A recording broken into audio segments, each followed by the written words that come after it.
Bienvenue dans l'actu. Au sommaire, Mertzwiller, ouverture de la saison hippique. La maison de l'archéologie présente actuellement une exposition d'un artiste en lien direct avec le passé de Niederbronn-les-Bains. Rencontre à Utenhofen avec Edgar Mahler, l'esthéticien de l'environnement. Et pour ouvrir ce journal, présentation de la nouvelle déchetterie de Mertzwiller qui sera prochainement mise en service. Réunion de chantier et derniers ajustements à la déchetterie de Mertzwiller. Les travaux de réaménagement commencés fin mars sont en passe d'aboutir. Principale nouveauté, l'aménagement de 6 quais de déchargement afin de faciliter l'accès aux bennes, un élargissement des capacités d'accueil de matériaux tels que le bois ou le gravat et la possibilité nouvelle de déposer des déchets ménagers spéciaux tels que des restes de solvants, de peinture, des piles ou des ampoules. Rencontre avec Jean-Louis Martini, directeur du SMICTOM, syndicat mixte en charge de la collecte et du traitement des ordures ménagères dans le nord du Bas-Rhin. Nous avons des programmes qui vont certainement se développer dans les années à venir de réaménager certaines déchetteries existantes, puisqu'elles apportent vraiment la preuve aujourd'hui que ça contribue quand même à la préservation de la nature. On trouve quand même aujourd'hui de moins en moins de déchets d'ordures sauvages. Autre objectif de l'opération, permettre aux ménages de ne plus jeter dans leurs poubelles brunes destinées à l'enfouissement des déchets recyclables ou dangereux. Petit rappel sur le bon usage des déchetteries.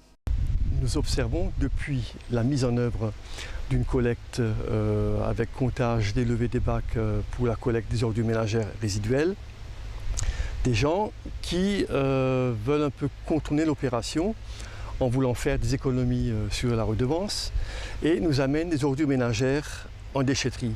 Ce n'est pas le but du jeu. Les bennes de déchets non recyclables ne doivent contenir que des déchets encombrants qui ne vont pas dans les bacs de collecte bruns. Et de même, ne pas amener des boîtes de conserve dans les bennes ferrailles en déchetterie, mais de les déposer dans le bac bleu. Depuis le début de l'année, nous avons passé les consignes et l'information a été communiquée à tout le monde.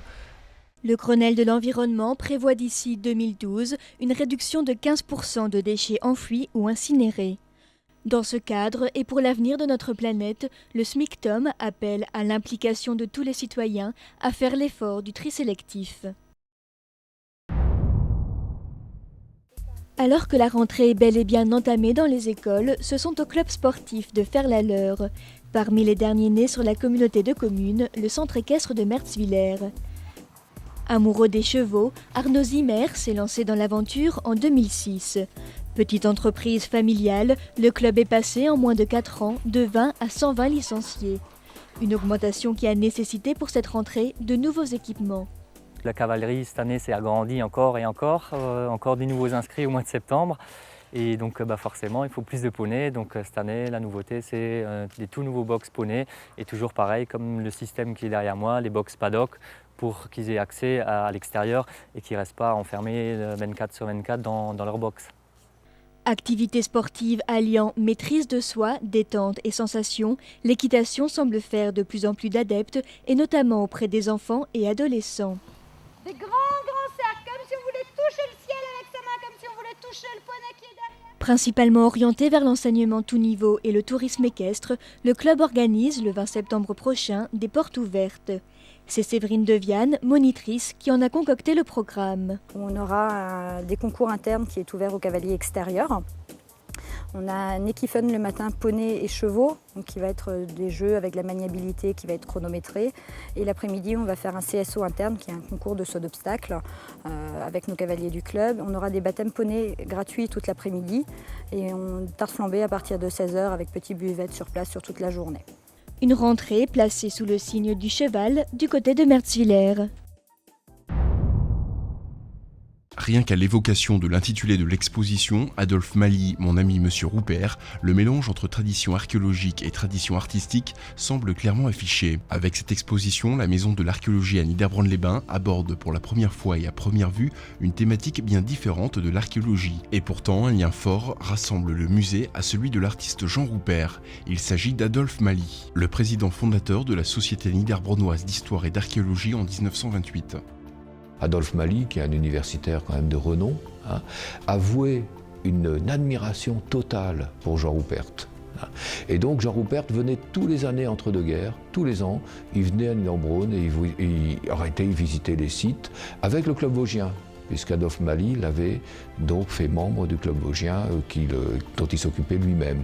Cette exposition évoque le développement des arts décoratifs à l'aide de sculptures, d'objets, d'illustrations et de tableaux représentant des lieux et sites historiques de Niederbronn-les-Bains.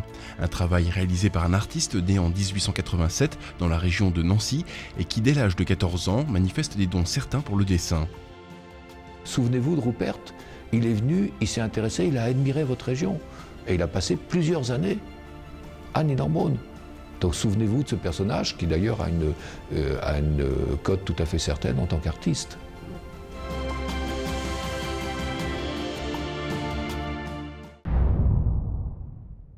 Rénovation ou création, son coup de pinceau passe rarement inaperçu. Du nord au sud de l'Alsace, en passant par l'Allemagne, il a réalisé plus d'une centaine de fresques. Le village de Pfaffenhofen lui a offert de larges champs d'expression sur ses murs. Trompe-l'œil, pastiche, style néoclassique, renaissance ou art populaire, Edgar Mahler est passé maître dans l'art de parer les façades d'un souffle nouveau. Pour clore leur saison d'exposition, Alain Soulier et Jean-Louis Curat ont invité leurs amis et artistes à investir les jardins de leur ferme bleue. Présentation de la salutation à la nature, un sgraffito réalisé spécialement pour le jardin par gravure du dessin dans un crépi. En transformant les attitudes humaines, en les faisant passer pour des animaux, on peut faire pas mal de choses. C'est-à-dire, là en l'occurrence, j'ai mélangé le végétal et l'animal, et l'animal regarde à travers le binocle et il salue les gens pour montrer aussi cette fragilité qu'il y a autant sur le plan végétal et animal. L'artiste à l'œuvre sera présent les 19 et 20 septembre prochains pour les Journées du patrimoine. Au programme, démonstration et explication de son art au public autour de la décoration du pourtour d'une des fenêtres de la ferme.